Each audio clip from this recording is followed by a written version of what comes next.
హైదరాబాద్, బెంగళూరుతో ఆ నగరం పోటీ పడుతోంది. ట్రెండ్ను, టెక్నాలజీని అందిపుచ్చుకొని ముందుకు నడుస్తుంది. వచ్చే 3 ఏళ్లలో ఎటు చూసిన ఐటీ, ఫార్మా సహా అన్ని పరిశ్రమలు కనిపించే నగరం అది. విశాఖకి ఇప్పుడు అన్ని వైపుల నుంచి కలిసి వస్తోంది.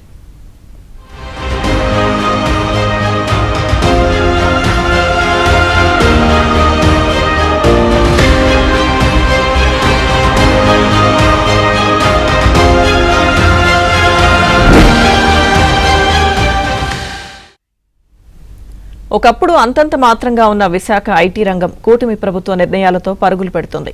సాగర నగరం పరిసరాల్లో ఐటీ పరిశ్రమలు బుల్లెట్ వేగంతో దూసుకుపోతున్నాయి. ఇతర పరిశ్రమలు సైతం విశాఖ వైపే వస్తున్నాయి.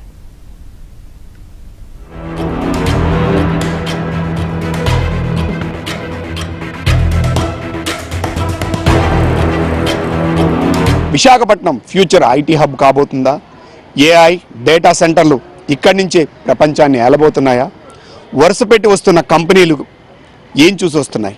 అసలు విశాఖ నచ్చా? ప్రభుత్వ విధానాలు నచ్చా? అసలు ఇక్కడికి వచ్చినటువంటి ఇన్వెస్టర్స్ ఏం చెప్తున్నారు? విశాఖ ప్రజలు ఏమనుకుంటున్నారో ఈరోజు ఏబిఎన్ మీకు అందిస్తుంది.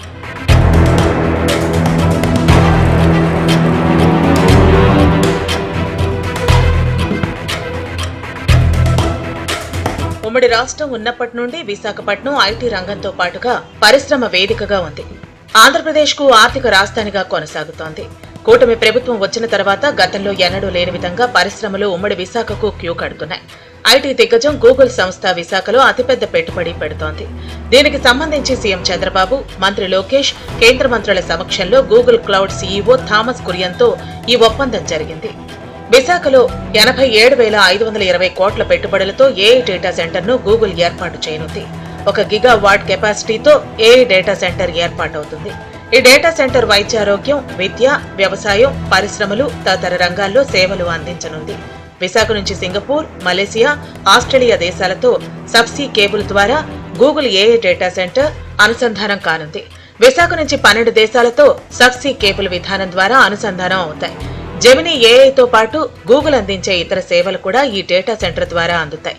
వచ్చే 5 ఏళ్లలో $15 బిలియన్ మేర పెట్టుబడులు పెట్టేందుకు అవకాశం ఉంది. విశాఖ నుంచి వివిధ దేశాలకు కనెక్టివిటీ ఇచ్చేలా విశాఖ గూగుల్ డేటా సెంటర్ వేదిక కాబోతోంది. మరో 2-3 నెలల్లో పనులు ప్రారంభమవుతాయని ఏపీ ఐటీ మంత్రి నారా లోకేష్ ప్రకటించారు.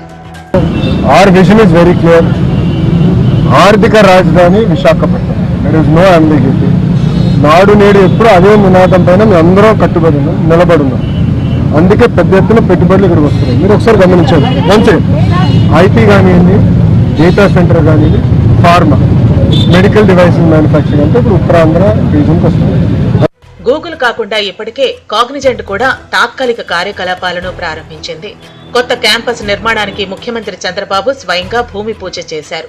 అలాగే ఇప్పటికే సిఫీ టెక్నాలజీస్ ఏర్పాటు చేస్తున్న AI edge data centre, cable landing station కు శంకుస్థాపన చేశారు.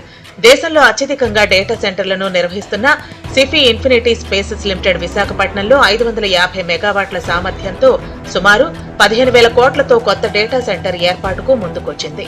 అదానీ డేటా సెంటర్ రాబోతోంది. టీసీఎస్ తాత్కాలిక కార్యాలయం ప్రారంభించింది.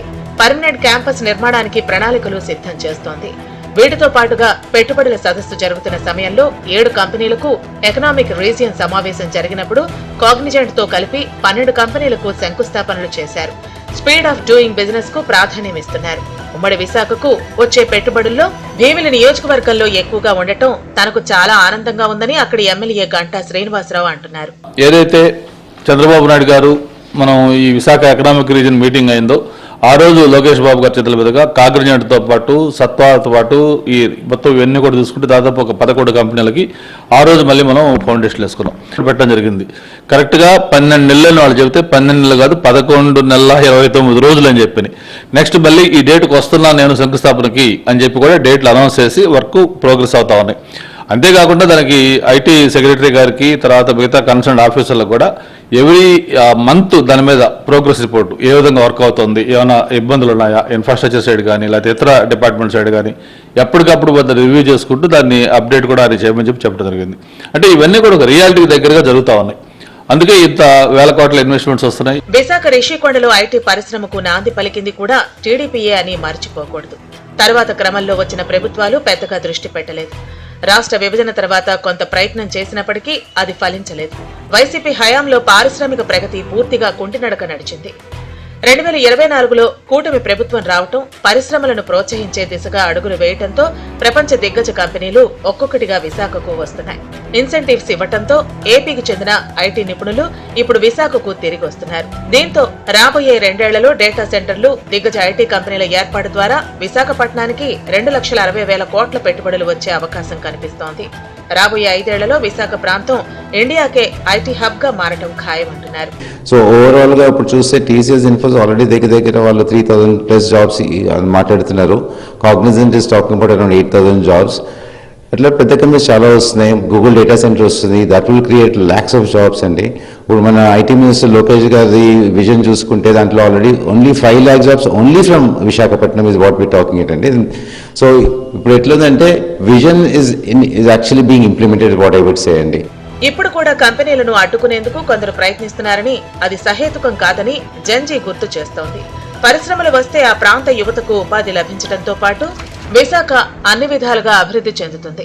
హైదరాబాద్ స్థాయికి విశాఖ ఎదగటము అంతే ఖాయం. గత ప్రభుత్వంలో జగన్మోహన్ రెడ్డి గారు అధికారంలోకి వచ్చిన వెంటనే లక్షల కోట్ల ఉద్యోగాలు, లక్షల కోట్ల పెట్టుబడులు తెచ్చేస్తామని చెప్పి నమ్మబలికి నిరుద్యోగ యువతతోటి మరి యొక్క స్థానిక ప్రజలతో ఓట్లు వేయించుకుని గెలిచిన తర్వాత పూర్తిగా ఒక్కుపాదం మోపి ప్రశ్నించిన వారిపై ఆయన పెట్టినటువంటి కేసులు చూస్తే చాలా అమానుషంగా ఉన్నటువంటి పరిస్థితి. సత్వా టెక్నాలజీ, గూగుల్, మదర్సన్, శ్రీతమీనా, మరి కాగ్నిజెంట్ ఇటువంటి అంతర్జాతీయ దిగ్గజ కంపెనీలన్నీ కూడా మరి విశాఖ కేంద్రంగా కేంద్రీకృతం చేయడానికి ఆల్రెడీ ఇప్పటికే శంకుస్థాపన చేసి లక్షల కోట్ల పెట్టుబడులు మరి సిఐఐ సదస్సు ద్వారా మరి గత నెలలో తెచ్చింది కల్లారా మనం చూసాం. ఇప్పటికే శంకుస్థాపనలు కూడా ప్రారంభమై టీసీఎస్ అయితే పూర్తిగా కూడా కొంతమందిని రిక్రూట్ చేసుకొని టెంపరీ కంపెనీగా కూడా విశాఖపట్నంలోని ఈ యొక్క కంపెనీని కూడా స్టార్ట్ చేయడం చూసారు. 2 తెలుగు రాష్ట్రాల్లో కూడా హైదరాబాద్కి దీటుగా వైజాగ్ అయితే సంసిద్ధం అవుతుంది అనడానికి ఎటువంటి అతిశయోక్తి లేదు.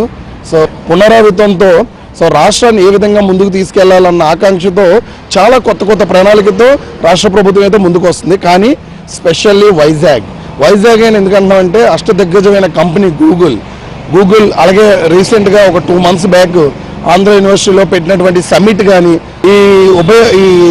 ఏదైతే ఈ 3 జిల్లాలు శ్రీకాకుళం కానీ, విజయనగరం కానీ, వైజాగ్ కానీ సెంటర్ పాయింట్లో ఉన్నటువంటి భోగాపురం ఆ ఇంటర్నేషనల్ ఎయిర్పోర్ట్ వల్ల చాలా మందికి ఉపాధి కలుగుతుంది, చాలా మందికి జాబ్ ఆపర్చునిటీస్ పెరుగుతాయి. సముద్ర గర్భ కేబుల్ కనెక్టివిటీతో రాష్ట్రంలో ఆధారిత సాంకేతిక విప్లవం రాబోతోందని ఐటీ రంగ నిపుణులు చెబుతున్నారు.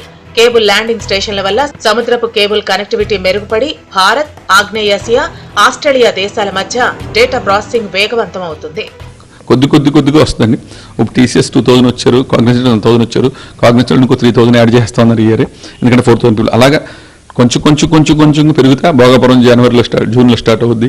అలాగే నెక్స్ట్ మౌలపట్నం స్టార్ట్ అవుద్ది. యూసీఎం మన ఫార్మా కంపెనీకి ఇంకా బూస్ట్ వచ్చిందండి. So there's new bulk drug coming up. So మీకు బల్క్ డ్రగ్స్లో వస్తుంది, స్టీల్లో వస్తుంది, గ్రీన్ హైడ్రోజన్లో వస్తుంది, పోర్ట్స్లో వస్తుంది, ఎయిర్పోర్ట్స్ ఉంది, సేకర్స్లో ఈకో టూరిజం రిసార్ట్ ఒకటి వస్తుంది. So if you look at the amount of hotels are coming. అలాగే కన్వెన్షన్, సెంట్రల్ గవర్నమెంట్ కూడా మనం కన్వెన్షన్ స్పేస్ ఇచ్చింది. ఉమ్మడి విశాఖలో ఆర్ఎస్ఎల్ఆర్ మిట్టల్ కూడా 1,00,000 కోట్ల పైబడి పెట్టుబడితో స్టీల్ ప్లాంట్ ఏర్పాటు చేస్తున్నారు. హైడ్రోజన్ పవర్ ప్లాంట్ ను కూడా 1.8 లక్షల కోట్ల రూపాయలతో ఏర్పాటు చేస్తున్నారు. అలాగే బల్క్ డ్రగ్ పార్క్ ను ఏర్పాటు చేస్తున్నారు. ఇప్పటికే భోగాపురం ఇంటర్నేషనల్ ఎయిర్పోర్టు పూర్తిగా సిద్ధమైపోయింది. మూలపేట పోర్టు సిద్ధమవుతోంది. విశాఖ రైల్వే జోన్ ఏర్పాటుతో పాటుగా రైల్వే ప్రాజెక్టులు జరుగుతున్నాయి. అలాగే నగరంలో ప్రధానంగా మాల్స్, రోడ్ల విస్తరణ, ఇలా కనెక్టివిటీ పెరుగుతుంది.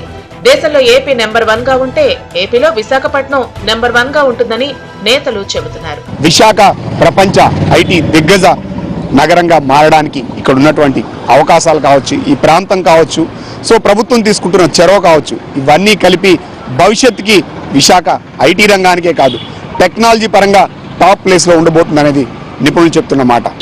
వీడియో జర్నలిస్ట్ సంతోష్ నాయుడు, విశాఖపట్నం నుండి.